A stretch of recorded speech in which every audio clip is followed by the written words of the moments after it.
Ассалаумағалейкум достар, амансыздар ма?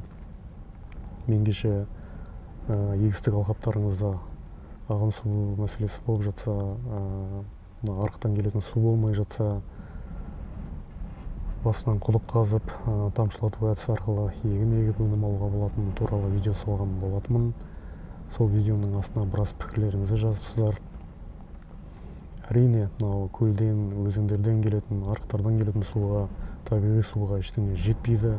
Мен оны қанша жылдан бері егін егіп келе жатқан диқан ретінде жақсы түсінемін, жақсы білемін. Дегенмен де соңғы жылдары елімізде қуаңшылық болып, жылдан жылға ағын су мәселесі қиын болып бара жатыр. Егістік алқаптарға тіпті су бармайтын жерлер де бар. Сондай жерлерге осындай басынан құдық қазып, осындай тамшылату әдісін қолданып, егін егуге болады деп айтқым келген болатын сол видеомен. Енді бұндай технологияны қолданғаннан кейін басына үлкен бошка қойып, немесе бассейн жасап, бассейн деп жатады ғой енді емкістарды. Сондай жасап, арнайы көлеңкелерін төсеп, күннің көзіне кішкене жылтып барып бергенге жетпейді. Бірақ біз сияқты ауылдың қарапайым азаматына, диқандарына бұндай жағдай қалтасы көтере бермейді бұндай жағдайларға. Сол себепті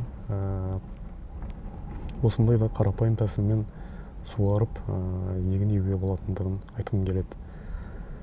Енді біз қазақ болмайды, анау мынау деген жоқ дегеннен басқаны айта беретін қалыппыз ғой сондай сөздерді. Енді жоқ деп те отыра берсек те болмайтын шығар. Егін егуіміз керек,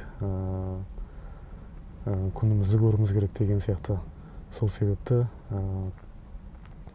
мен осындай бір тәсілдерді қолданып, егін егіп, өнім алып жүрмін. Аллаға шүкір, бұйырған есемді теріп жүрмін жерден. Егістік алқабымда полиялық жерім бар, 2 гектардан астам жерім бар, кішкене.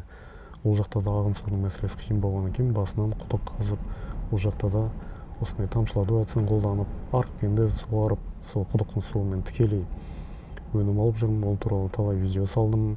Көріп жүрсіздер, қалай өсіп, қалай өнім бергендігін. Учаскелік ауылдың сыртындағы жерге де осындай әдісті былтырдан бері қолданып жатырмын. Бұл жерге ешқандай ағын су келмейді. Осындай әйтеуір қарап отқанша, осындай жерді де тиімді пайдаланайық деп, бос жатқан жерді әрі өзіміздің нәпақамызды тауып, тірлігімізді, тіршілігімізді жасап жатырық. Жалпы болмайды дей бергеннен гөрі істеп көрген жақсы.